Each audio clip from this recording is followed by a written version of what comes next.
me make sure this is recorded. Kayla joins us again. I got an awful lot of stuff running on my machine right now, including the last recording is converting. I don't know if they'll be able to handle this or not. I guess we'll find out. Still let me get in here. That's a good thing. I know Kayla was having issues with her computer as well. I've been running with that a lot. I had to get a laptop to download the program because it wasn't downloading to the Apple computer. So.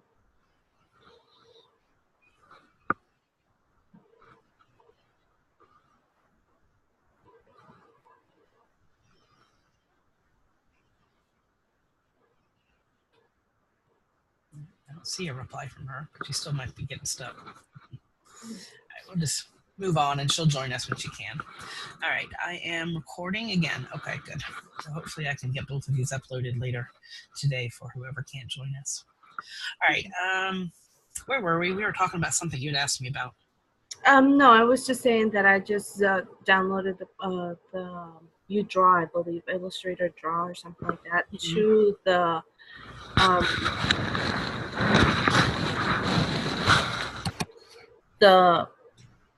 I forgot what that thing is called. Anyways, it's an iPad, and then I used that to kind of used my hand to kind of make some logos and just uploaded them. Okay, excellent. I think that's Kayla joining us. Yes. Hi, you hear us again? All right. Kayla, can you hear us? Yes. Okay, awesome. All right, so the three of us are back and we're recording again. Okay, so this is part 2 of COM230, and it's the AI Help session. So we were just playing with fonts and symbols and stuff like that. All right, so yeah, so that was kind of the blob brush tool. And yeah, if you have a pen that has the ability to kind of change based on the pressure, it's going to probably have another set of preferences that you'll need to adjust. I'm going to guess those preferences would be with the pen software. But for all I know, Illustrator might pop up under their preferences another group of preferences here that are specific to the pen that you're using. So you're going to have to look on both and just see where that comes up. I haven't played with the pen for years. I probably should, but I haven't for years. I've gotten so used to doing everything on a trackpad, I kind of got stuck there. All right. So yeah, so have a look at preferences with that pen tool and see what it comes up with. But the blob brush tool is really simple to use. It's really best for creating like inked areas. Like I didn't use it here, but I could have used it to create kind of these areas. I did this all with the pen tool, but there's different ways that I could have done this. Probably would have been faster, quite frankly, with the blob brush tool, but I like having these nice sharp corners. So for me, it was faster for me to do it with the pen tool, so I don't have to go back and edit all those points with the blob brush tool. Other stuff, like if you select one of these, this is some stuff I was showing Kayla earlier, Linda. You can go down to Path Simplify, which can be helpful for getting rid of extraneous points. So it has 31 points. You can get it down to 24, but it does change what it looks like. So you have to be careful. Wow, look at that. How many points is that? 8 points, and it still is really close. You're better off with an 8-point path rather than a 24-point path, simply because it's less cornering and less details that are going to get messed up when you rasterize the image and go out to JPEG, which you would have to do for anything on the web. So when we're designing, most of what we design is in CMYK, which is cyan, magenta, yellow, and black. Okay. And it's designed specifically for print application. Okay, but you can also use JPEG, which is more for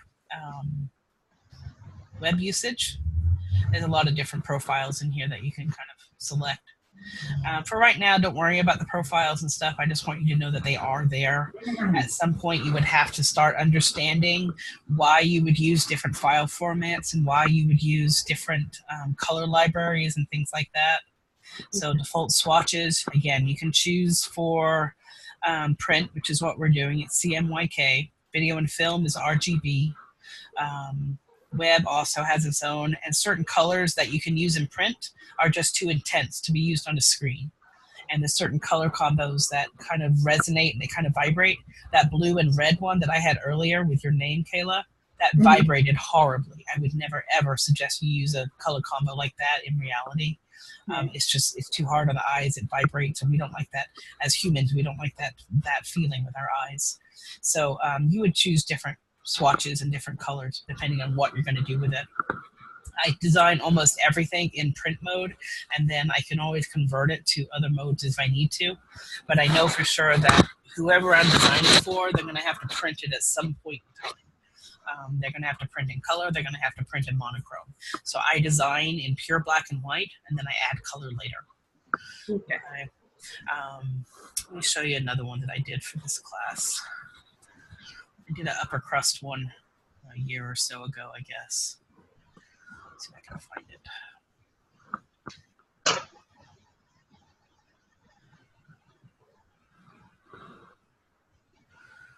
Actually, I may have loaded this into Brightspace. I'm still not used to Brightspace yet. I can't find everything. I especially hate the discussion forum. Oh, I hate it so much. I'm not used to either. No, I'm going to have to get over it because I know we're stuck with it, but I really don't like it. The discussion forum, it's really hard to track what I have or haven't done or who I've talked to. I'm having to do it on paper now, which kind of defeats the whole software issue. So now I have all these paper versions sitting around. Okay, so this is something you guys will be getting to this point in a couple weeks. But this is just a logo that I played with. Oh yeah, this actually gives me, you'll see how this is the actual artboard, which is what you see when you print the file or when you take it out to a PDF. This is the only thing which will show up. These are all my little bits and pieces around the edges, which just allow me to play with ideas and that. But the only stuff which actually goes out to a PDF or a JPEG or anything is in here. Okay. Hi, Sunshine. You have a question? Yes, that's the regular lemonade. You can have that one. Yeah, just put like this much in the bottom of a cup. Okay, and then top it up with water. Don't drink the other one. It's grown up only. I was making lemonade and limoncello yesterday. All right. Okay, so on this one, you can kind of see I was kind of playing with fonts a lot on this one because I just was having fun with it more than anything else. But this is where I took a regular font and I converted it to outlines, doing create outlines, and then I can adjust the length and the position of the letters, so I can really kind of play with it. Now, this is still a pretty complicated logo, honestly. The velocipede that I used is really kind of complicated for a logo. I don't know if I could get away with it or not, but it was just kind of a starting point. I think the red on the back is what the real problem is going to be. If I take that off, then the velocipede alone could work. And it could be a kind of a fun symbol for a bakery with like a French kind of feel to it. Yes. And the font is kind of French-ish with these curls. And one thing, if you guys want to start learning connotations, you can take the History of Design course, or you can just get a book called Meg's History of Design.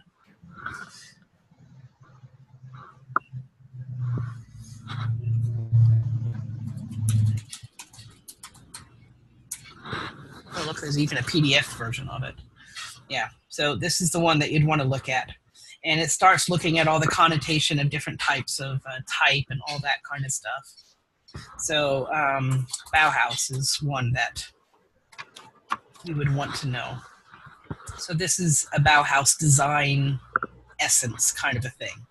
These diagonals and that kind of stuff. Obama used it. Yes, he did.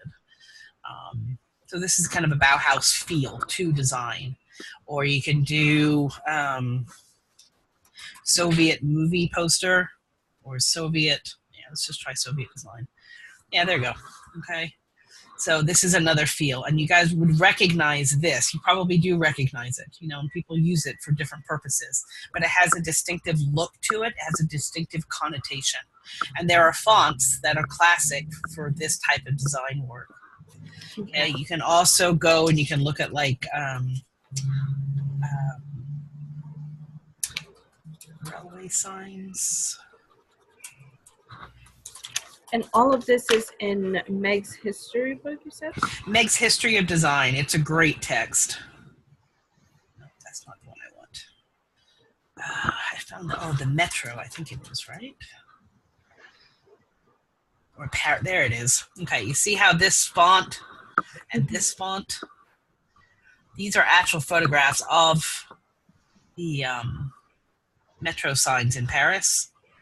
And when I was picking fonts, this is kind of the look that was in my head. I didn't want to go this far because it gets difficult to read, but I wanted that kind of essence to it. And it's learning those connotations is what will make you a better designer. Okay. And see, a logo I did a long time ago. She had wanted like a stained glass effect to it. Let's see if I can, I don't even know if I still have it. It's been a while.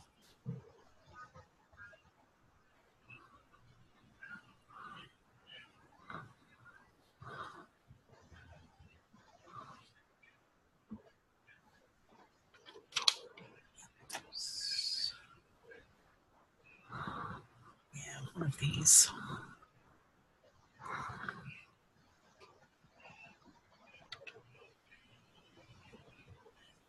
Kind of guessing on what I have here. Yeah, okay. So she wanted that kind of arts and crafts movement, stained glass kind of thing. So, you know, I was picking fonts and using this really simple illustration style to reflect what she wanted. And again, it's learning these connotations of what the font tells us without any other information. What does this look of a font look like to you? What era does it bring up? What country does it bring up? Or color palette does it bring up? And that's what Meg's History of Design will help you with, is that it starts teaching you some of those connotations, which you can then apply to different designs as you need to. Okay. You know, it's a good way of just learning some different approaches to stuff. Oops, too much stuff open here. All right, now Linda, what else can I answer for you? I know Right now I'm still trying to catch up, so I'm still doing all that work. So. Okay. Did you have any experience with Illustrator before you got into class? Not at all. Okay. All right. So have you gotten in there enough that you feel comfortable with where the tools are and where the windows are and stuff like that? Yes. Okay. So you found all the windows over here. You can turn those on and off. You'll notice that I keep certain ones open most of the time. I was telling Kayla earlier, I keep my navigator on because that's how I zoom in and out. It's just how I choose to do it. I've been working in Illustrator for 15, 20 years, so a lot of my habits are left over from when I first started and we didn't have any other options. Okay. And I've just gotten used to doing that. But there's other ways to zoom in and out. You can use keyboard shortcuts. I think up at the top here there's more too. I very rarely use this whole menu up here because we only got it about 2 years ago, and I've just never really gotten used to using it. I use it for opacity, I guess, but most of this other stuff I adjust over my windows over on the side here. I mean, you have stroke that you can change here, but I'm so used to doing it over here. That's where I do it. And almost everything in Illustrator has 2 or 3 ways of doing it, so it's just kind of the way it works. I think I kind of learned all of this the hard way. So that's actually the best way to learn it, honestly. Learning it the hard way, you will learn the other stuff that goes along with it. So, okay, that's great. Why is my husband calling me? Isn't he in the other room? I'll call him in a little bit. I swear he's probably telling me to hurry up, though. Yes, it's lunchtime. yeah, that's probably it. You're probably dead right on that. Yeah, it's lunch. You can have the pizza left over from last night. All right. So is the pen tool something you're doing okay with, Linda? Are you struggling with it, or? I'm struggling with it, but I'm learning as I go. Okay. Let me just kind of. I mean, I did this earlier, but I'm just going to show you again as I was working. So you want to put it on a layer. And have you played with layers yet? Yes. Okay, layers are really, really helpful. So this I have on my bottom layer, and I just locked it so that I can't mess with it. Okay. And then I've done everything else on layer 2 for so far. You can click on these and relabel them. You can change the color if you want of the highlight. Okay. Oops. Yes, I learned that the hard way too. Yeah, there you go. Yeah, I learned the hard way too. No one taught me this stuff. I'm kind of self-taught. And I've learned most of it. I was telling Kayla earlier that there's still parts of Illustrator I've never used because I've never needed to use them. When you need to learn something, go online, type in what you want to do with Adobe Illustrator CC, and you'll find a tutorial. There's tons and tons and tons of tutorials out there for all different types of things with Adobe Illustrator. So you'll find whatever it is that you need. And then you learn the tool that way. And maybe you don't use it for another year or two, and that's okay. But parts of it will stick in your head enough that you can kind of sort of do it, or you just pull up the old tutorial again. Okay. So let me just, I'm just going to redo this part. So we just pulled up this image and I was showing her with the pen tool how to draw with it. And pink will show up well. So I'm just going to do a pink outline. So my photograph is on layer 1 and I can turn that on and off as I need to. But I have it locked so I can't mess it up by accident. And I'm going to do my drawing on layer 2. So using the pen tool, as I said earlier, you have your smooth points and your corner points. So I'm going to do smooth point here. And I'm just going to start tracing her. And you don't want to overdo the amount that you pull out. So I'm just clicking and dragging. Okay. But tiny little drags. So I have my directional handles and I can edit those later, but I'm not going to overdo it quite yet. Because if you do really big curves, you just have to go back and change them a little bit. Like even that's going to be too big of a curve. Her bottom lip there looks a little odd. Okay, and that's okay. You're just getting to the point right now of just getting the basic shape. Some people will do this all using corner points and then they have to go back and edit everything. That will take you forever. So it's really better that you do the tracing as I'm doing it. Click and drag, click and drag. And as you click and drag, you can get these direction lines and then you can adjust the curve. And don't worry about getting it perfect right now. You won't. It's okay. You don't need to right now. You can go back and edit. That's why we go back. Okay. And what we discovered earlier was how weird her hand looks. So. And it seems like you're zoomed in enough that it will make a big difference once you yeah, and I'm drawing pretty big. This photograph is quite large. It's on an 8.5 by 11 artboard. So if you look over here, you can see how big this is. You guys are doing 4 on an 8.5 11 page. So once I clean this up in this larger size and then I shrink it down, it will also hide a certain amount of errors. You don't want the errors to be there. I mean, ultimately, you want to get rid of any errors that you know where they are. But at this point, you're not going to get it perfect yet. And I don't expect perfect yet. But I will count off if people don't even try to use curved points. If they just do everything in a straight point and then say, yeah, good enough. They're going to get dinged some points on that. Yes. I don't expect perfect, but I expect effort. I mean, almost everyone in the class is new to Illustrator, so I do take that into account when I'm grading things.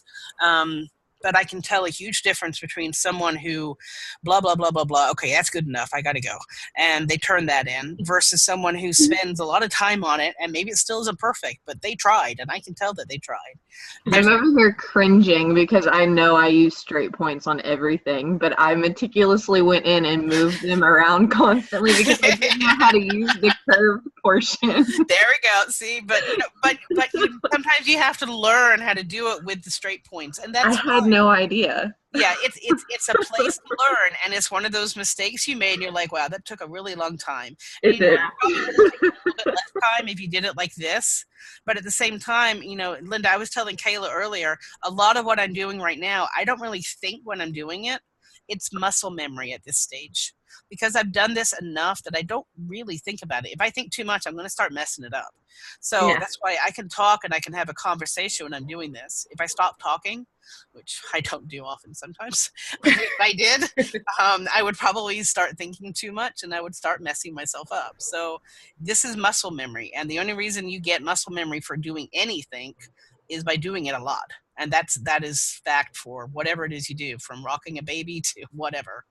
I mean, I don't know if either one of y'all have kids, but yes, you probably did the grocery cart kind of swing.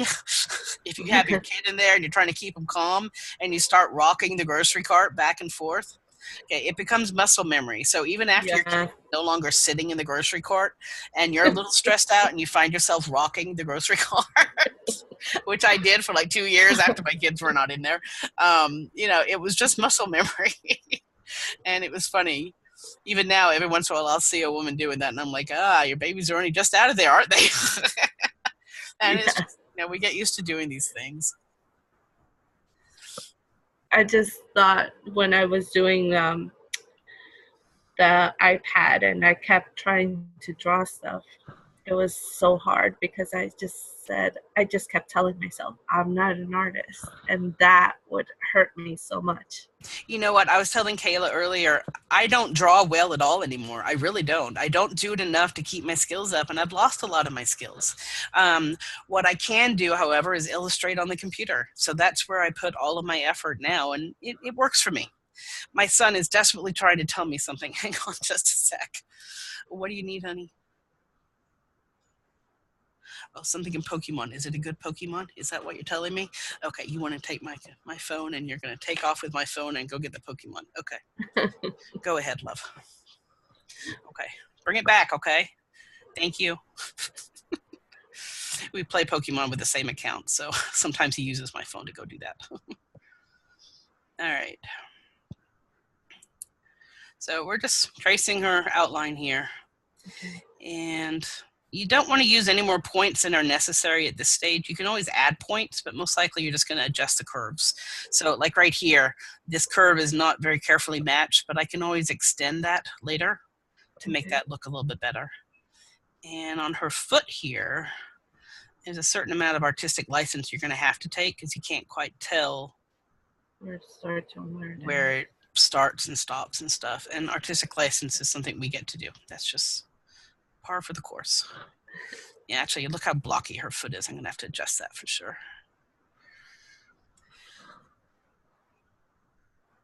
I'm already thinking of the pictures I want to download and do this too for the logo. So yeah, but keep it simple. Don't go too complicated on a logo.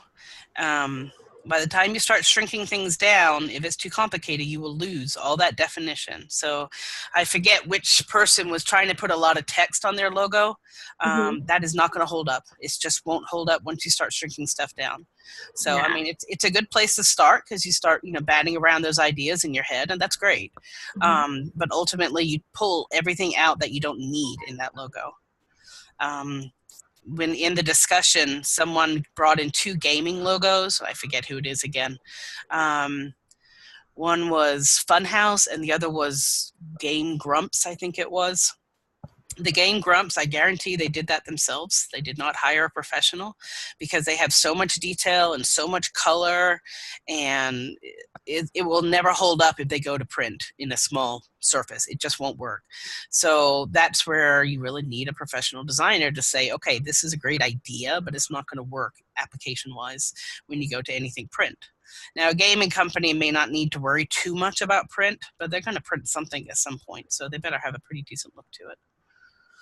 Okay, so that's my basic outline done. Okay. And it's not perfect. There's definitely some editing that needs to happen. Let me just turn that off. It's not terrible, but it's not great either. It still needs some work. The foot is really odd. I need to cut out this piece for her arm. This hand is slightly better than my other hand, however, so I like that better. Her lip is a little weird, and her head shape is a little weird. Okay. And you can also, you might be able to see a little bit better this way. Oops. Yeah, see how weird her chin and lip look? She's got like a very squared off chin. Okay. She looks like a man now. Yeah, she kind of does, which, is something you can do. But, yeah. Well, I may have to flatten this a little bit. But anyway, it's okay. People forgive us. All right, so now to edit these, I'm going to leave that locked. So then I go into my direct selection tool, and now I can start editing pieces. Like, this is definitely off.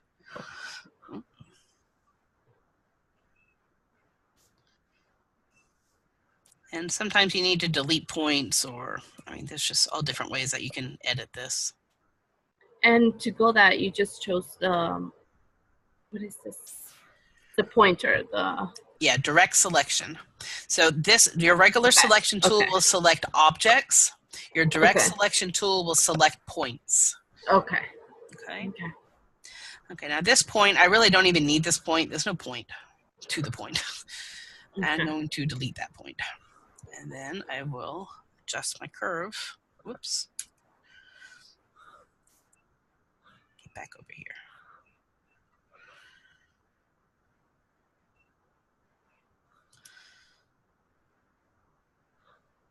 So I can make her shoulder like that. Okay.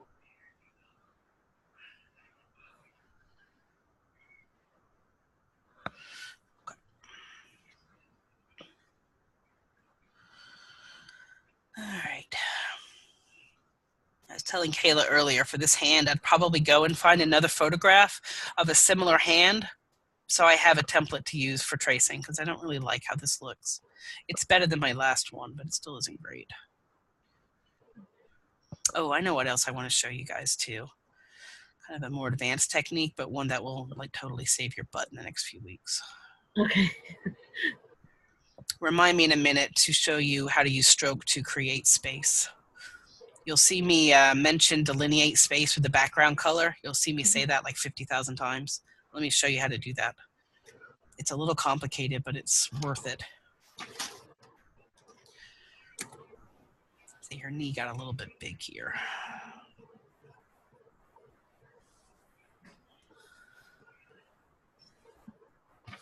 Okay, and if I want to convert, this is a corner point for whatever reason.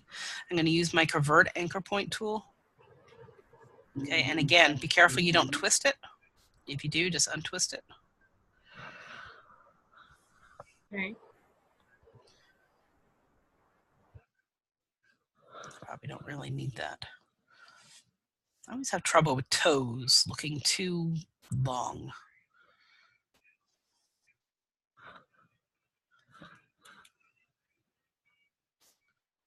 You can use your arrow keys as well. That's just what I did on that move. See if I like that any better later. Okay, are there any other parts I really, really hate before I show you? I'd probably fine tune this a little bit more. Yeah, like see this needs to be. And I'm just using my arrow keys since I don't want to take too much time fine tuning this when we're just trying to do this quickly. Okay. If I were doing this for real, I would spend more time on this, but just for grins, let's try and speed things up. Okay, so I do want to show you how to add a ponytail and how to subtract this space. Because right now is a solid space, right? Yes. I have to be able to cut this piece out of her. Okay, so I'm going to deselect anything. I'm going to select my pen tool again, and I'm going to create another shape of this space within her arm. Now, when Kayla and I did this earlier, we discovered that it looked really weird to have her this skinny through here. It was odd looking. So I'm going to make her a little thinner here and a little thicker down here. Okay, just because I've already learned that that was a better look for us.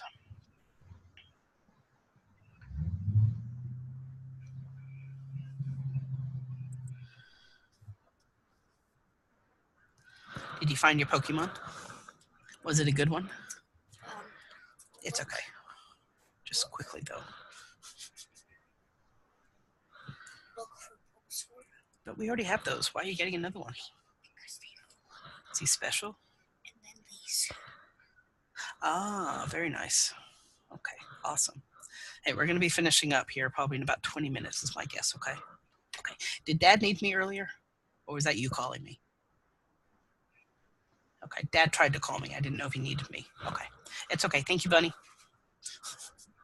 All right, so I created this kind of segment inside her body.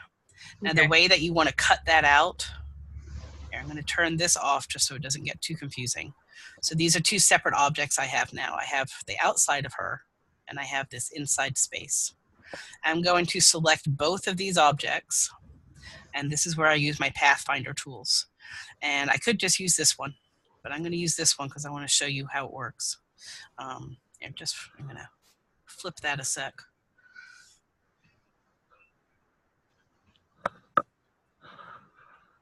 Okay, so now you can see the separate objects. Okay, Okay, so I'm going to select both of those. And I'm going to use my Pathfinder tool. I click my Pathfinder tool. And I'm going to ungroup it. And I use my keyboard shortcut, but you can also ungroup up here. Okay, and I usually ungroup it a couple times. I don't know why I got in that habit. I probably don't need to, but I just always do. And then I could delete this. And then this object now has a piece cut out of it. So sorry. Okay.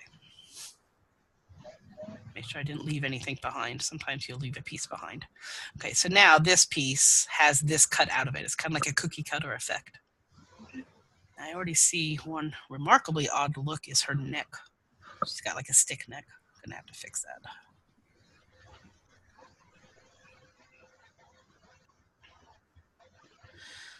Okay, it still needs some fine tuning, but just for grins, let's just pretend that it's fine. Okay. And now I'm gonna add her ponytail. So I've subtracted mass here, but now I'm gonna add mass here. So I'm just gonna use my pen tool again. Here.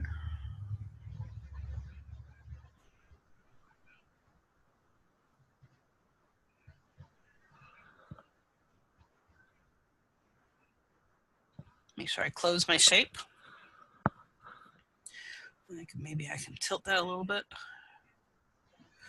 Make sure these are overlapping. And then I can select both of these objects, use this Unite tool, which creates a single object of the two. Just connected them. Okay, so that's how I can add mass to an object as well. Okay, there's a few ways I could have done that, but that seems to be the easiest. Ugh, you are just a stinker. All right. Does that help a little bit on the, oh no. That just deleted all our stuff because I haven't been saving. Hang on a sec. Do you guys want to see anything else though? No, I think I'm set for now. Okay. Yes, okay. My fault because I didn't save it for ages.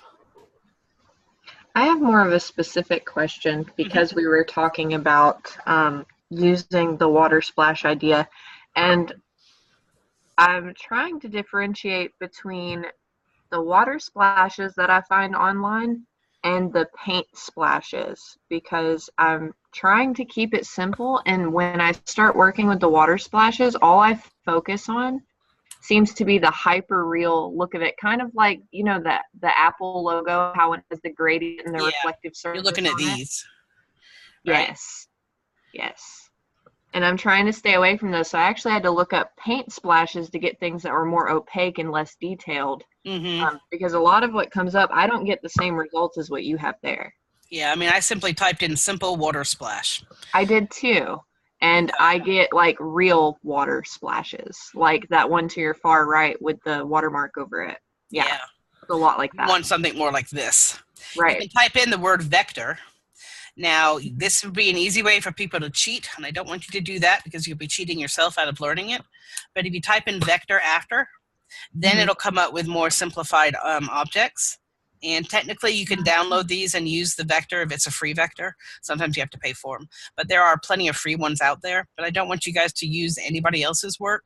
I want you guys to learn how to create it. I'd rather learn the pen tool, honestly, just because I could see me running into issues trying to use other pieces and maybe like patch them together and things like that.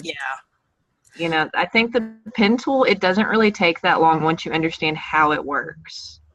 Yeah, I think that's very true. It's intimidating at first, but once you get it, you get it. I mean, it really isn't that bad, and it's so powerful with what you can do with it. Gotcha. So, where is that? Yeah, this one. See, I like this one. This one's nice.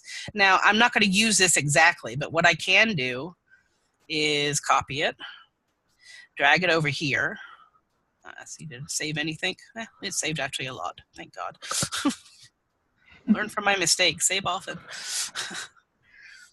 And I can paste that down. Go to my layers. Come here. Add another layer. Lock that one. Draw on this one.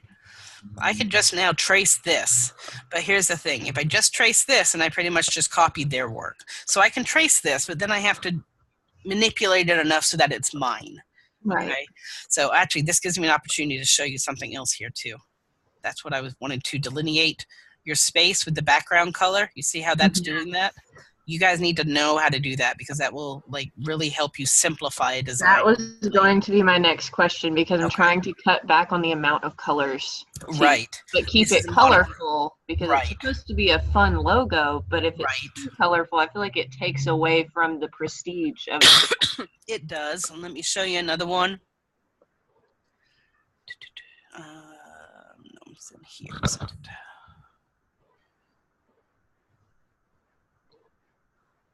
This is actually one of the help files that I put in that general question discussion area. Mhm. So you'll find the file that I'm about to open. Though I hate putting them in the general question discussion area, but apparently that's where we have to do it now. It's another thing about Brightspace I just don't like. I haven't minded because everything's readily available and I can just go through everything. And I have been like every week I've been clicking on anything that's new. It's been kind of nice, but Blackboard was really glitchy on my end. Was it? Yes. I think I just used it for so long that, you know, I have to adjust, that's all. Yeah. Okay. Oh, I did see this. You saw this one? Okay. Yeah. So now this looks like it's 1, 2, 3 plus the background white, 4 colors. But actually, if I were to, not including the blue, but if I were to send this to a printer, it would be a single color job because this orange is the same as this. It's just a tint.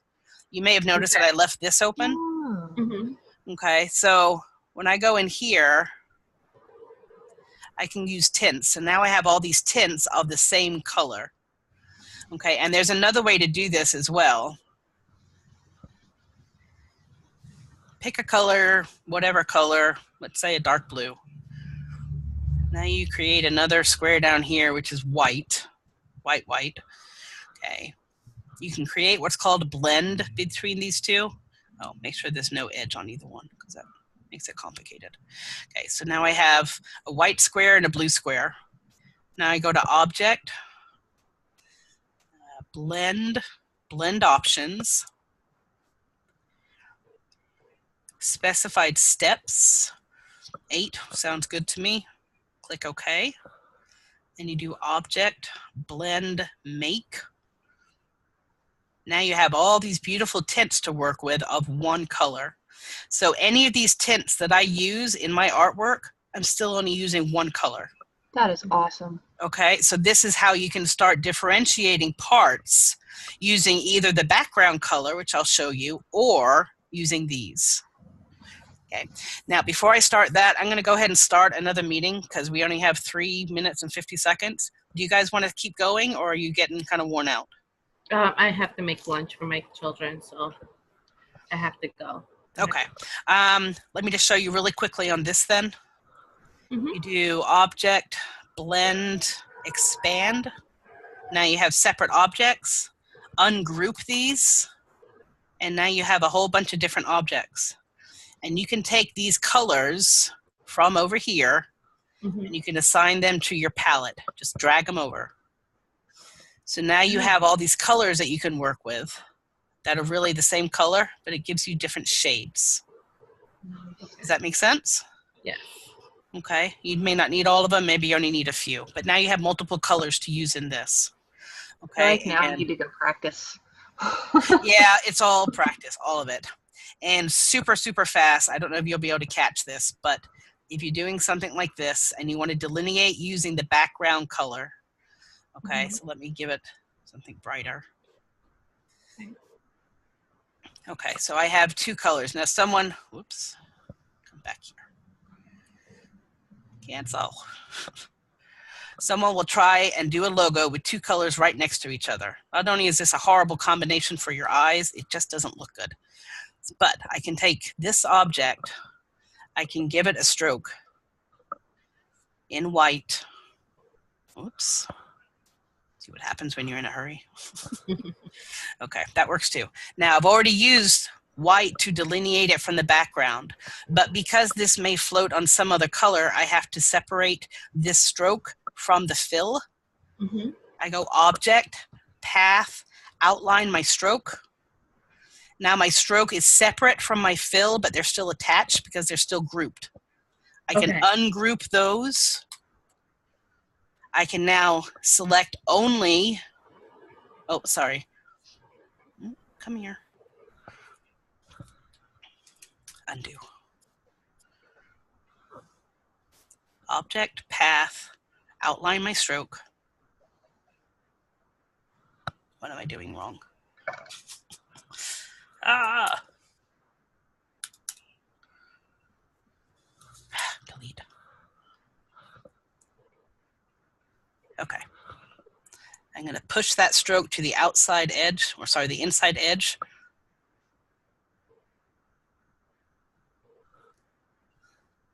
Path, outline stroke.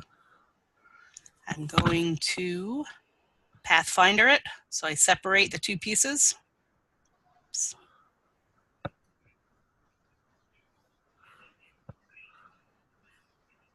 I'm going to ungroup.